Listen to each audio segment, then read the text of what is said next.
Ministerio Real, un espacio donde cada enseñanza cobra vida.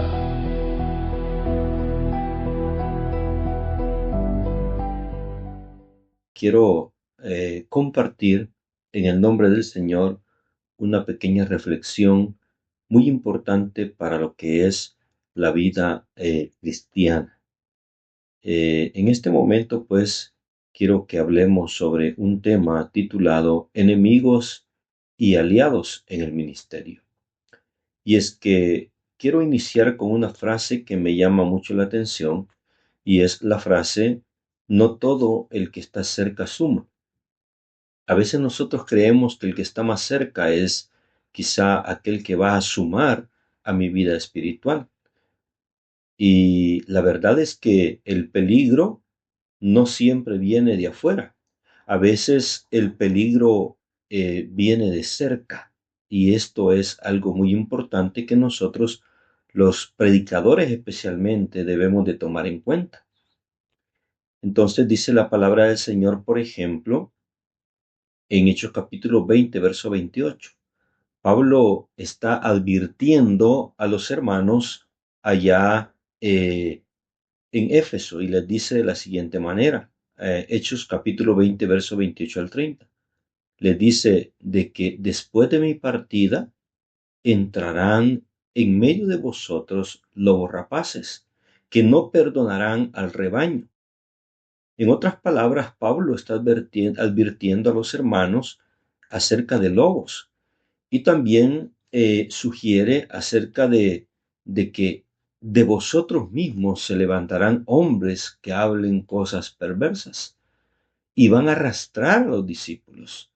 Entonces, la amenaza que la iglesia en Éfeso tenía, y todas las iglesias tenemos, viene de adentro. Casi nunca una división, casi nunca un desánimo, un ataque o un destrozo de la iglesia viene de afuera. Por lo general, siempre este tipo de ataques, este tipo de ruinas, vienen de adentro. Como dice el Proverbios capítulo 27, versículo 6, dice la palabra del Señor, fieles son las heridas del que ama. Vea qué interesante, ¿sí? Entonces, no toda confrontación es realmente enemistad. No toda herida realmente viene de alguien que te quiere dañar. A veces una persona te corrige por amor y esta persona suma.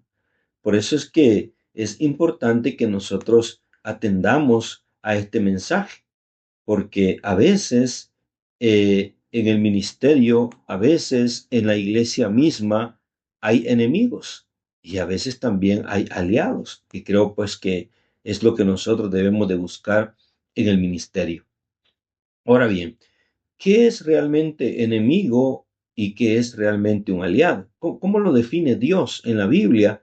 Un enemigo o un aliado, alguien que suma y no alguien que resta, por ejemplo. Entonces, básicamente, la idea de enemigo viene acerca de alguien que te desvía de tu obediencia. Y un aliado, podría decir yo, que es lo que te impulsa a hacer la voluntad de Dios. Estos conceptos son conceptos sencillos y fáciles de entender para que nosotros, como dice el dicho en español, aprendamos esto, ¿no? Entonces recuerda tú, un enemigo es lo que te desvía de obedecer a Dios y un aliado es el que te impulsa a hacer la voluntad de Dios. Entonces se convierte en algo fácil el hecho de que nosotros podamos determinar quién es enemigo y quién es realmente aliado. Y quisiera leerte algunos pasajes de la Escritura, como por ejemplo 1 de Juan capítulo 4, verso 1. Dice la Biblia, probad los espíritus, ¿nota? Probad los espíritus. O sea que hay que tener nosotros o hay que hacer un discernimiento espiritual, porque no toda influencia es sana, ¿sí? No toda influencia religiosa tampoco es sana. Así que, aunque sea religiosa, tú tienes que probarla. Dice, probar los espíritus a ver si son de Dios. Santiago capítulo 3, verso 17, habla también acerca de la sabiduría de lo alto y también habla acerca de la sabiduría terrenal. Entonces, tú puedes notar en que hay personas que te hablan con la sabiduría de lo alto, pero hay personas que te hablan con la sabiduría terrenal. Así que hay que ver los frutos de esa sabiduría. Hay que ver lo que realmente a nosotros nos suma o nos resta en la vida espiritual. Y digamos, esto nos va a ayudar a determinar quién es realmente alguien que suma o alguien que resta. Si quién es enemigo o quién realmente está sumando a nuestra vida espiritual.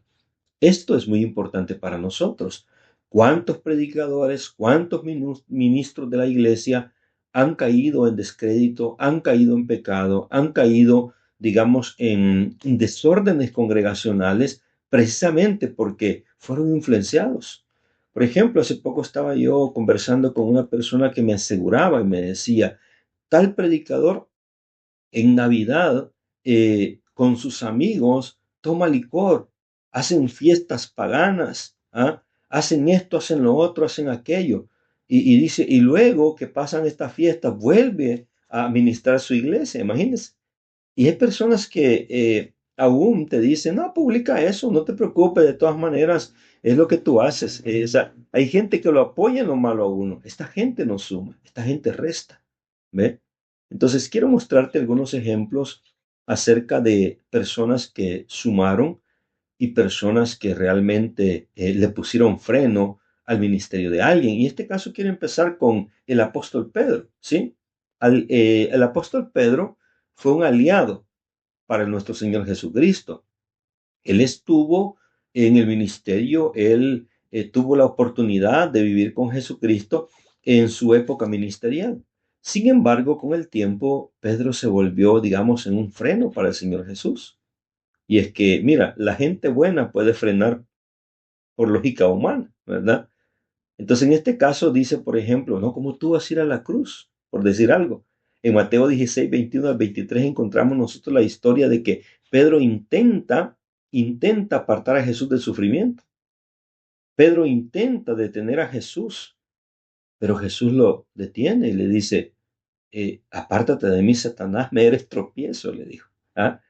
Entonces, a veces cuando el amor no tiene una visión eterna, entonces se convierte en un estorbo en la vida espiritual de uno. Por eso tú tienes que notar, hay personas que te dan buenos consejos. Por ejemplo, ¿sabes qué? A tal persona no le prediques el evangelio. Con tal persona no te lleves. O mira, ¿sabes qué? Tú eres nuevo en esta congregación, entonces ¿sabes qué? Te voy a decir con quiénes te vas a juntar o con quiénes no te vas a juntar, por ejemplo, si tú eres nuevo en una congregación. Hay iglesias, hay personas, hay miembros que actúan de esa manera, que ellos limitan el servicio de un ministro del evangelio. Y con esta gente hay que tener mucho cuidado, ¿sí? Así que acuérdense que Pedro intentó detener a Jesús para que no sufriera. Él lo hizo pensando en el amor, pero en realidad él pensó primero en la situación humana, en la condición humana, y no pensó en lo maravilloso que iba a ser el hecho de que Jesús muriera en una cruz para salvarnos de nuestros pecados. Tenemos otro ejemplo, o tengo otro ejemplo que quiero compartir contigo, que es el ejemplo de Bernabé. Bernabé, ustedes saben, era un compañero, en este caso el apóstol Pablo. Y en Hechos capítulo 9, versos 26 y 27, Bernabé presenta a Pablo cuando otros desconfían de Pablo. ¿Ve? Entonces, en este caso, una persona aliada defiende lo justo y crea oportunidades. Bernabé no se avergonzaba de Pablo. Más bien, usted puede leerlo, pero en Hechos 9, 26 y 27 encontramos un gran apoyo de parte de Bernabé hacia el apóstol Pablo.